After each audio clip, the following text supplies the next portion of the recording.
Alunos e alunas, sejam muito bem-vindos e bem-vindas aqui ao meu canal, Professor Pedro Coelho na área, e vamos tratar de um tema muito interessante desta feita à luz da prática. Vocês sempre pedem para eu comentar algumas questões de prova e eu trouxe uma do ano de 2022, realizada pela Fundação Carlos Chagas, e que vai nos permitir trazer algumas reflexões. A primeira de todas é a Fundação, antes conhecida como Copiar e Colar, FCC, ela se limita a exigir conhecimento de literalidade da lei. Isso é arcaico, isso é antigo, e se você não estiver esperto, você vai ser atropelado. A nova faceta da Fundação Carlos Chagas, destacadamente nas provas que são o nosso foco aqui de preparação de carreiras jurídicas, vai abordar cada vez mais entendimentos jurisprudenciais, doutrinários e afins. Então, exigindo dos candidatos uma preparação completa e destacadamente uma atualização especial. E dentro dessa perspectiva, temos visto e observado a exploração de temas até pouco tempo atrás, de certa maneira, inusitados ou pouco usuais. E é o caso, por exemplo, aqui do hearsay testimony, ou seja, a testemunha de ouvir dizer, também chamada entre nós de testemunha indireta.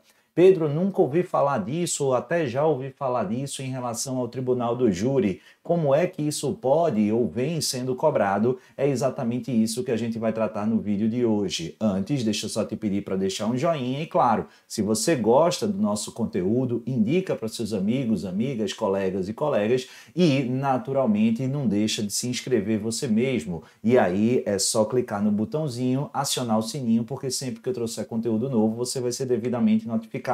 E se não for pedir demais, faz seu comentário, divulga aí o nosso canal para a gente poder chegar, claro, a cada vez mais pessoas, crescendo aqui a nossa comunidade. Sem mais delongas, hearsay testimony, ou testemunha de ouvir dizer, ou testemunha indireta. Basicamente, doutores e doutoras, a gente está tratando de um modelo ou uma espécie de testemunho ou de testemunha daqueles que mais me irritam no âmbito da instrução criminal. Porque aí o Ministério Público, ou o magistrado, ou o próprio advogado, advogada, defensor, defensora pergunta à testemunha e ela fala categoricamente como se tivesse absolutamente toda certeza acerca daquilo que ela está vociferando. No entanto, quando você vai cavucar, ela na verdade não estava presente no momento do fato delituoso, ela não viu, ela não ouviu, ela não presenciou, mas ela ouviu que Joana falou para ela. Testemunha de ouvir dizer, hearsay testimony, é justamente isso. É uma testemunha que não estava presencialmente no fato em que ela, na ocorrência do fato sobre o qual ela está testemunhando. Então percebe que é claramente uma deturpação, é a testemunha indireta, a testemunha de ouvir dizer, a testemunha fofoqueira. Ah, Pedro, eu adoro fofoca. Ah, pode ser. Alguns também gostam. Alguns vão dizer que eu gosto de fofoca. Mentira, eu gosto, me interesso pelo ser humano numa visão antropológica, digamos assim. Mas pode gostar de fofoca. Outra coisa, além de gostar, é você testemunhar para a comprovação de um fato supostamente criminoso, de ouvir fofoca, de ouvir dizer. Percebe? Como eu sempre brinco em aula ou em palestras, meu amigo, quando a China foi realizar a Copa do Mundo não, as Olimpíadas de 2008, tinha um camarada dizendo que a medalha de prata era feita da essência de ovos de galinhas que eram produzidos no interior da China. E aí imagine que outra pessoa fosse testemunhar sobre isso e ela diria em sede judicial, não, as galinhas do interior da China produziam ovos dos quais se retirava matéria-prima para produzir a medalha de prata aos segundos lugares lá nas Olimpíadas de Pequim, na China, em 2008. Percebe como isso é absolutamente aleatório e irrelevante e que não tem prestabilidade alguma? Então, doutores e doutoras, é esse o grande risco das testemunhas de ouvir dizer. Agora, você deve me perguntar, bacana, Pedro, estou total ou parcialmente convencido de que pelo menos essa testemunha indireta de ouvir dizer é bizarra, é estranha, não tem tanta segurança. Agora, o ponto nevrálgico é, a gente admite aqui no processo penal brasileiro a prova produzida a partir desse testemunho indireto, sim ou não? Cuidado que, apesar de todas as minhas críticas, o fato inexorável é essencialmente que sim, nós admitimos. Por quê? Porque não há vedação expressa do ponto de vista legal.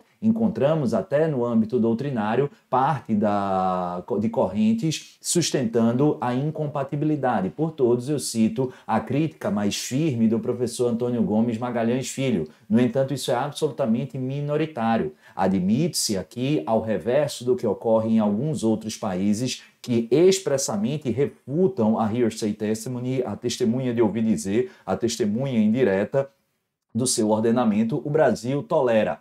Agora, a grande questão não passa, de fato, sobre tolerar, admitir ou não, mas sim a forma como nós valoraremos essa testemunha. Será que eu vou valorar da mesma maneira que uma testemunha ocular, uma testemunha presencial? Claramente que não. Então já perceba que esse valor da testemunha de ouvir dizer, ele é relativizado, ele é mais frágil do que a testemunha direta, beleza? E por isso, já me antecipando, ele não serve para justificar por si só a instauração de uma ação penal, a propositura de uma ação penal, e tampouco aí, doutores e doutoras, não se legitima ou não fundamenta um decreto condenatório. E tampouco aqui, de forma uníssona, o Superior Tribunal de Justiça tem mais recentemente apontado, não autorizará a realização ou o manejo de uma decisão de pronúncia. Absolutamente ninguém poderá ser pronunciado apenas com lastro numa testemunha de ouvir dizer, beleza? Tranquilo? Feito esse empacotamento, vamos ver como é que isso foi cobrado no ano de 2022 pela Fundação Carlos Chagas. Olha aí, prova da Defensoria do Estado aqui da Paraíba. Segundo o Superior Tribunal de Justiça, o hearsay testimony, ou seja, o testemunho de ouvir dizer ou o testemunho indireto,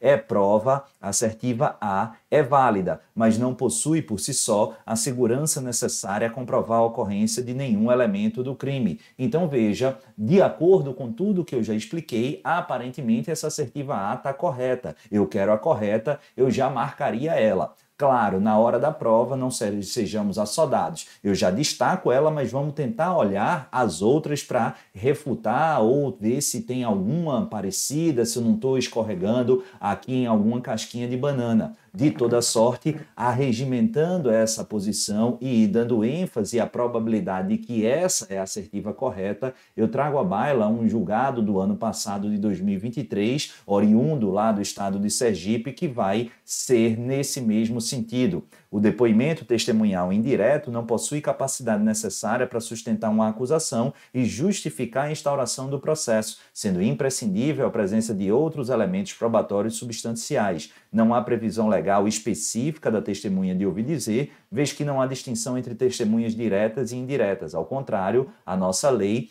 prevê que o depoimento testemunhal será admitido sempre que for relevante para a decisão. No entanto, como eu disse aos senhores e senhoras, a valoração é que ela precisa ser relativizada do ponto de vista da importância e do grau de convencimento, não apenas acerca da materialidade ou autoria delitiva, mas acerca de qualquer outro elemento relativo a esse fato ou essa infração penal, beleza? Tranquilo? Vamos lá para a assertiva B de bola, ver se as demais estão erradas. Considerada ilícita apenas se prestado por aqueles que não se comprometem a dizer a verdade. Não, né? Aqui ela está equivocada, não há de se falar em prova ilícita apenas pelo fato do testemunho ser de ouvir dizer. Como a gente viu, inclusive ali, naquele comando do STJ, a prova direta ou indireta, o testemunho direto ou indireto, ele de per si não é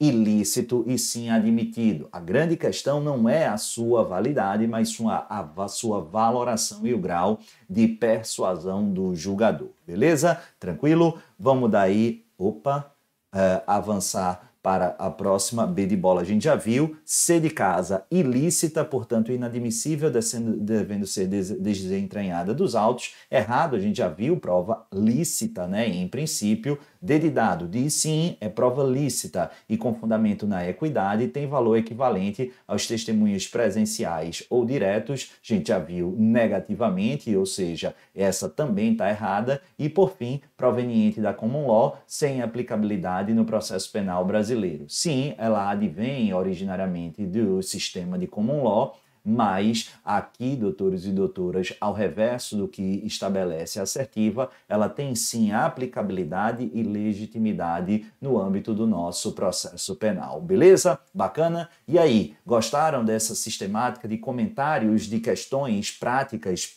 específicas cobradas ou trazidas em provas recentes, destacadamente em carreiras jurídicas? Comenta aí, deixe seu comentário, quem sabe assim eu trago mais exemplares desses para a gente dar um maior dinamismo e aprofundamento da perspectiva prática desses temas. Comenta aí, não esquece de deixar o joinha, se inscrever aqui no canal, acionar o sininho, porque sempre que eu trouxer conteúdo novo, você vai ser devidamente notificado. Um beijo no coração, fiquem com o Papai do Céu e, claro, até a próxima. Tchau, pessoal!